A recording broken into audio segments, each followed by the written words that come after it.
ఇప్పుడు మీరు చెప్పినటువంటి ప్రక్రియ ఏదైతే ఉందో ఇది గైడెడ్గా చెప్పడానికి వీలవుతుందా గురువుగారు? అంటే ఎవరైనా సాధకులు ఆన్లైన్లో కానీ ఏదైనా వచ్చి గైడెడ్గా వాళ్ళు ప్రారంభిస్తే వచ్చే సమస్యలు నేను కాబట్టి ఎవరైనా సహాయం చేస్తారండి.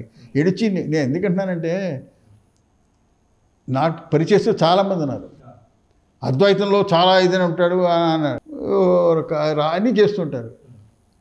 ఒక్క వ్యక్తి వచ్చాడు, మొత్తం ఆ పుస్తకం చదివి ఆ పుస్తకం చూస్తే నాకు ఆశ అన్నీ అండర్లైన్ చేసి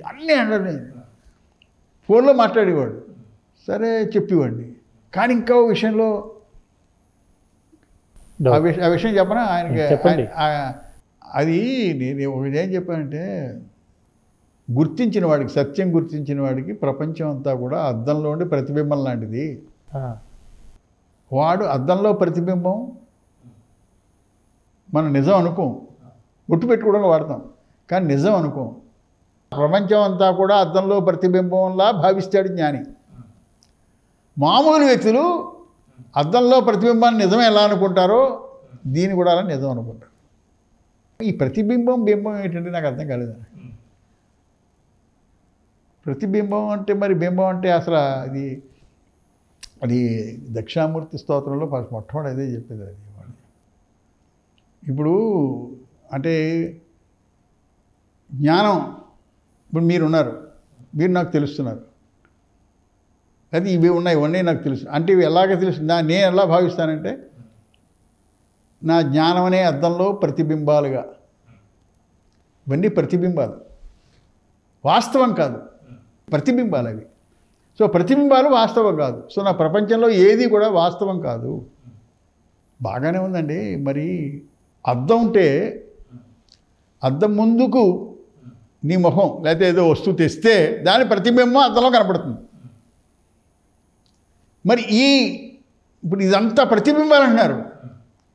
అసలు ఏది అద్దం, ఏది బింబం? బింబం ఎక్కడుంది? మరి ఇవన్నీ ప్రతిబింబాలు అంటున్నారు, బాగానే ఉంది. మరి బింబం ఏది? అయితే అబ్బాయి, మామూలు అద్దానికి ఒక ఫ్రేమ్ ఉంటుంది. ఆ ఫ్రేమ్ లోపల దగ్గరికి తీసుకొస్తేనే ప్రతిబింబం పడుతుంది. అవతల పెడితే ఏముండదు, ఒక పరిమితి ఉంది దానికి. కానీ ఇక్కడ జ్ఞానం ఒక అద్దం అంటున్నాను నేను. జ్ఞానం అద్దం, కానీ ఎటువంటి అద్దం? అనంతం. ఇది దీనికి పరిమితి లేదు, ప్రారంభం అంతం లేదు. ఇది అటువంటి జ్ఞానంలో ఇవి కనపడుతున్నాయి. ఏవి? ఈ ప్రతిబింబాలు. అంటే ఎక్కడి నుంచి వచ్చాయి మరి? ఇది అనంతానికి అవతల ఏది ఉండకూడదు కదా. అనంతమైన జ్ఞానానికి అవతల ఏది ఉండకూడదు కాబట్టి మరి ఈ ఇవి ఎక్కడి నుంచి వచ్చాయి?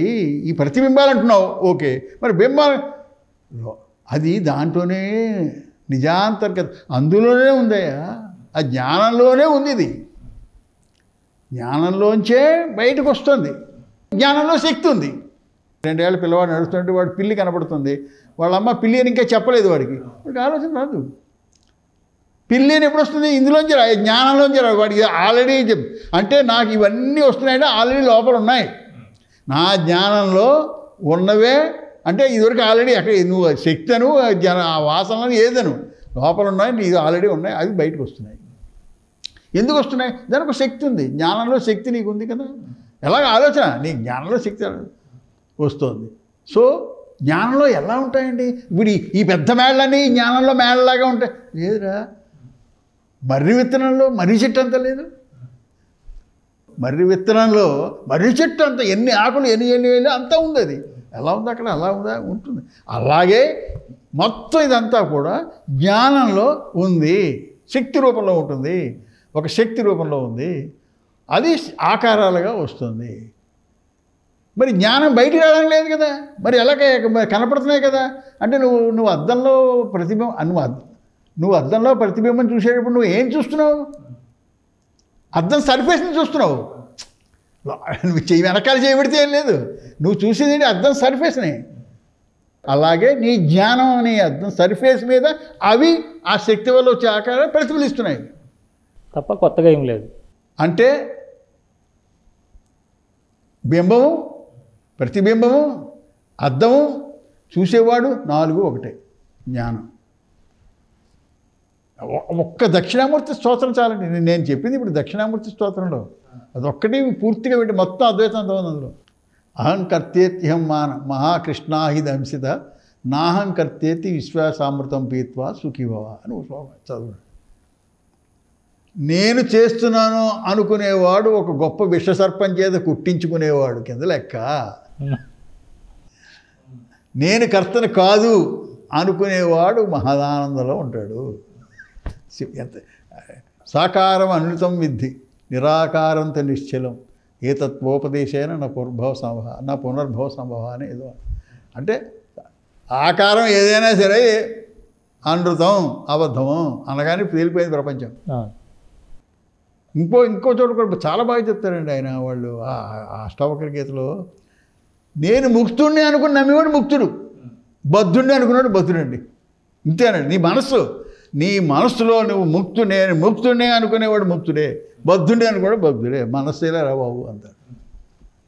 ఇలాంటివి చాలా బాగుంటాయి, చిన్న చిన్నవి శ్లోకాలు. అందుకనే దీనివల్ల ఏమవుతుందంటే మెమరైజ్ చేయడం వల్ల ఏమవుతుంది, గుర్తుకొచ్చడం వల్ల యూ ఫీల్ రీఇన్ఫోర్స్మెంట్. ఎవరైతే జ్ఞానంతో అంటే సత్యజ్ఞాన ప్రకాశం అన్నట్టుగా ఎవరైతే జ్ఞానం అనే ప్రకాశంలో ఉంటారో వాళ్ళు ఎప్పుడు మంచి ఎనర్జీతోని శక్తితోని వాళ్ళ చుట్టూ ఉన్నటువంటి వాతావరణం కూడా అంత ఆహ్లాదంగా కూడా ఉంటుంది. అది కూడా ప్రధాన అల్లా లేదులేండి. కొంతమంది కోప్పడి కూడా ఉంటారు. దుర్వాస మహాముని మరి కూడా అలాగా. అది ఒక సెట్ ప్యాటర్న్ అని చెప్పలేమండి. అందులో ఇంకోటి అందరూ కూడా ఒకేలా ప్రవర్తిస్తారని కూడా చెప్పలేము. ఇప్పుడు రమణ మహర్షి అలా ఉన్నాడు కదా, నేను గోచివీడి కూర్చుంటే ఇంకో ఎంతమంది ఉన్నా అన్ని మార్గాలు ఉన్నాయండి. సత్యం గుర్తించడానికి ఎన్ని కోట్ల మంది ఉన్నారో అన్ని కోట్ల మార్గాలు ఉన్నాయి. ఏదైనా జరగచ్చు అది.